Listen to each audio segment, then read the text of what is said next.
بسم اللہ الرحمن الرحیم۔ صلاۃ التسبیح کے اوپر میں ویڈیو پہلے بنا چکا ہوں، کیسے اس کو پڑھنی ہے آپ وہ جا کے دیکھ سکتے ہیں۔ آسان طریقہ بہت جو میں نے آپ کو بتایا، اس کی فضیلت کے بارے میں آپ کو بتا چکا ہوں۔ آپ صلی اللہ علیہ وسلم نے اس کے بارے میں کیا فرمایا ہے اور تاکیداً فرمایا ہے، ٹھیک ہے۔ لیکن کچھ صلاۃ التسبیح کے کوئی مسائل ہیں، وہ میں آپ لوگوں کے ساتھ شیئر کر دیتا ہوں تاکہ آپ لوگ جب پڑھیں، کچھ میں نے اس میں بھی شیئر کیے ہیں، کچھ ابھی اس میں مسائل میں آپ کو بتا دیتا ہوں تاکہ اس میں کوئی غلطی وغیرہ آپ لوگوں سے کوئی نہ ہو جائے، ٹھیک ہے۔ پہلا مسئلہ اس کے اندر یہ ہے کہ صلاۃ التسبیح اگر دن کو پڑھیں تو دن کی نمازوں کی طرح خاموشی سے قرات کی جائے گی، یعنی ہلکی آواز میں اس کو پڑھا جائے گا۔ اور اگر رات کو پڑھیں تو خاموشی اور بلند آواز ہر دو طریقے سے آپ اس کی قرات جو ہے وہ کر سکتے ہیں، ایسا بھی کر سکتے ہیں، اونچی آواز میں بھی پڑھ سکتے ہیں۔ اچھا، نمبر 2، صلاۃ التسبیح مکروہ اوقات میں نہ پڑھی جائے، یعنی غروب آفتاب، زوال اور طلوع آفتاب، جن میں باقی نمازیں منع ہیں۔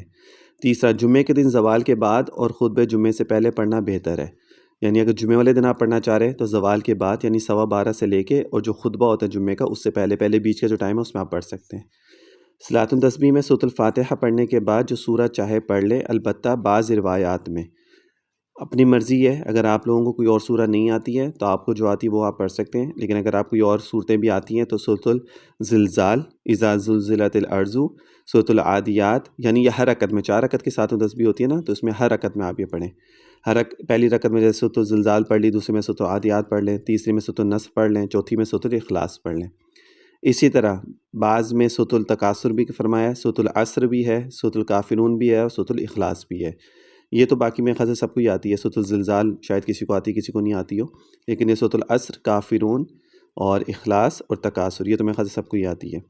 اچھا، نمبر 5، صلاۃ التسبیح کے رکوع اور سجدے میں تسبیحات معروضہ، یعنی سبحان ربی الاعلیٰ اور سبحان ربی العظیم 3 بار پڑھیے، اور پھر تسبیحات کو 10 بار پڑھیے۔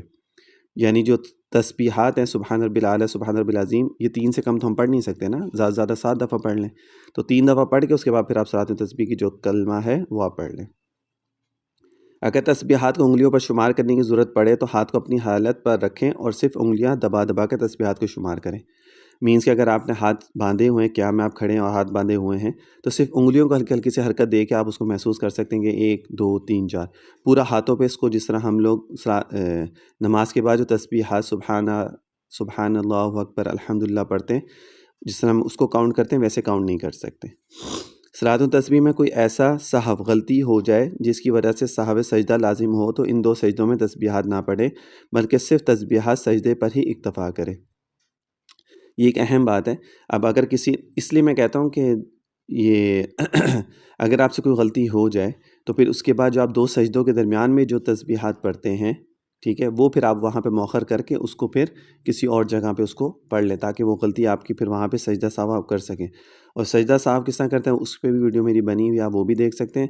ویسے میں آپ کو بتا دوں، سجدہ سہو جو ہے وہ آخری رکعت میں 2 رکعت والی ہو، 4 رکعت والی ہو، 3 رکعت والی کوئی بھی ہو، تو اس میں آپ آخری جب رکعت میں اتحیات کے لیے بیٹھتے ہیں تو ایک دفعہ اتحیات پڑھ کے تو ایک طرف سلام پھیر لیں، سیدھی طرف سلام پھیر کے ایک طرف، پھر 2 سجدے کریں، پھر دوبارہ اتحیات اور درود شریف پڑھ کے پھر دونوں طرف سلام پھیر لیں۔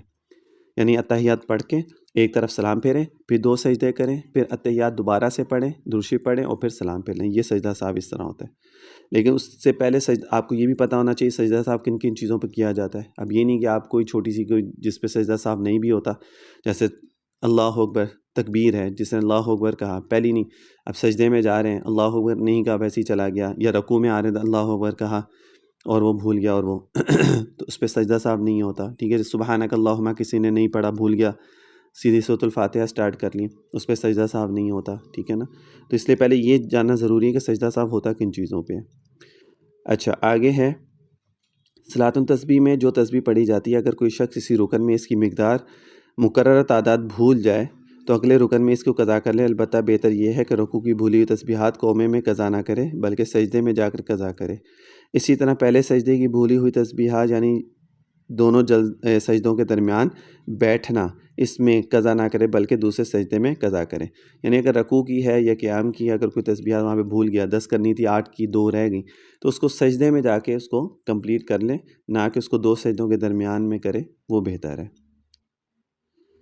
اچھا، اگر نماز پوری کرنے کے بعد یاد آیا کہ میری اتنی تعداد میں تسبیحات رہ گئی ہیں تو اب اس پر کوئی سجدہ سہو نہیں ہے، بعد مطلقاً نفل نماز ہوگی۔ یعنی اگر کسی کی تسبیحات میں مقدار اگر کم رہ گئی اور اس کو بعد میں یاد آیا تو اس میں کوئی حرج نہیں ہے. ہاں صلاۃ التسبیح نہیں ہوگی لیکن وہ نفل نماز آپ کی ہو جائے گی، تو ثواب تو آپ کو مل جائے گا نفل نماز کا، تو اس میں پریشان ہونے والی بات نہیں ہے. آپ دوبارہ بھی پڑھ سکتے ہیں اس کو. اگر نماز پوری کرنے کے بعد یاد آئے کہ میری تعداد اچھا ہی ہو گیا. اگر تسبیحات کی تعداد عدد مقررہ سے کم یا زیادہ پڑھی گئی تو اس پر سجدہ صاحب نہیں ہے. اگر تسبیحات کسی نے اگر 11 پڑھ دی یا 9 پڑھ دی تو اس پہ سجدہ صاحب نہیں ہوتا.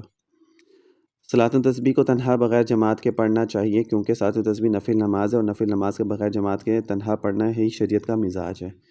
جماعت کے ساتھ نہ پڑھے، انفرادی کرے. کچھ عبادات انفرادی جو ہیں وہ زیادہ بہتر ہوتی ہیں، ٹھیک ہے نا، تو اس کو انفرادی ہی کرنا چاہیے. ہر جگہ پہ جماعت بیچ میں نہیں آنی چاہیے، انفرادی کرنی چاہیے. اللہ تعالیٰ کے ساتھ اپنا انفرادی جو اکیلے میں کنیکشن بنائے وہ زیادہ آپ کو فائدہ کرتا ہے، نہ کہ جماعت میں. جماعت میں کیا ہوتا ہے کہ آپ چپ کر کے کھڑے رہتے ہیں پیچھے، اور اس کے بعد جو ہے فرائض کی بات نہیں کر رہا ہوں میں، یہ نفل نماز کی بات کر رہا ہوں میں. تو چپ کر کے کھڑے رہتے ہیں آپ، اس میں پیچھے پڑھتے رہتے ہیں، وہ توجہ ویسی نہیں ہوتی ہے جو آپ کی انفرادی توجہ ہوتی ہے. پھر جب دعا آپ اکیلے میں مانگتے ہیں تو وہ زیادہ آپ کی اس میں توجہ ہوتی ہے، نہ کہ گروپ میں کوئی دعا جماعت میں یا اجتماعی کوئی دعا کروا رہا ہوتا ہے تو اس میں صرف آمین آمین نہیں کر رہا ہوتا، منہ سے الفاظ نہیں کر رہے ہوتے. تو اس لیے انفرادی بہتر ہے اس میں زیادہ. صلاۃ التسبیح میں جو کلمہ پڑھا جاتا ہے اس کے آخر میں لا حول ولا قوت الا باللہ العلی العظیم کا اضافہ کر لینا بھی جائز ہے. سبحان اللہ والحمد للہ ولا الہ الا اللہ واللہ اکبر، یہاں تک تو پڑھا جاتا ہے نا. اور اگر کوئی پڑھ لے لا حول ولا قوت الا باللہ العلی العظیم تو بھی جائز ہو جائے گا، اس میں کوئی حرج نہیں ہے. جو تسبیحات صلاۃ التسبیح میں پڑھی جاتی ہیں وہ نماز کا ہی حصہ ہیں، لہٰذا ان کے شمار کی طرف توجہ کرنا نماز کے خشوع کے خلاف نہیں ہے. البتہ ساتھ ساتھ نماز کے دیگر ارکان کی طرف توجہ رکھنا بھی ضروری ہے. یعنی اگر کوئی تسبیحات پڑھ رہا ہے تو پڑھتے پڑھتے اگر اس کا دھیان اسی سائڈ پہ جا رہا ہے تو وہ نماز ہی کا حصہ ہے، اس میں کوئی حرج نہیں ہے. لیکن ہاں جب آپ فرض نماز پڑھ رہے ہوتے ہیں اس میں اگر کہ دھیان ادھر ادھر جائے تو کوشش کریں کہ نماز کی طرف دوبارہ توجہ کر لیں. صلاۃ التسبیح کھڑے ہو کر پڑھنا افضل ہے اور بیٹھ کر بھی جائز ہے، مگر بلا عذر بیٹھ کر پڑھنے میں ثواب کم ہے. جیسے باقی نمازوں کا ہے کہ آپ کو شریعت اجازت دیتی ہے بیٹھ کے پڑھ سکتے ہیں اگر کوئی شرعی عذر ہے تو، لیکن اس میں ثواب میں کمی ہو جاتی ہے. ادروائز اگر کوئی حرج نہیں ہے تو پھر کھڑے ہو کے ہی پڑھنی چاہیے نماز، بیٹھ کے نہیں پڑھنی چاہیے. تو یہ کچھ مسائل تھے صلاۃ التسبیح سے ریلیٹڈ. اس کو ضرور سن لیں تاکہ آپ لوگوں کو جب صلاۃ التسبیح پڑھیں تو آپ کو پہلے سے مسائل کا پتہ ہو، تاکہ آپ کنفیوز نہ ہوں، گھبرا نہ جائے کہ اب ہمیں کیا کرنا ہے، ہم سے یہ غلطی ہوگی تو اس کے بارے میں اب ہم کیا کریں. تو یہ چیز نہیں ہونی چاہیے. اس لیے میں ہمیشہ کہتا ہوں کہ کوئی بھی چیز کرنے سے پہلے مسئلے کا پتہ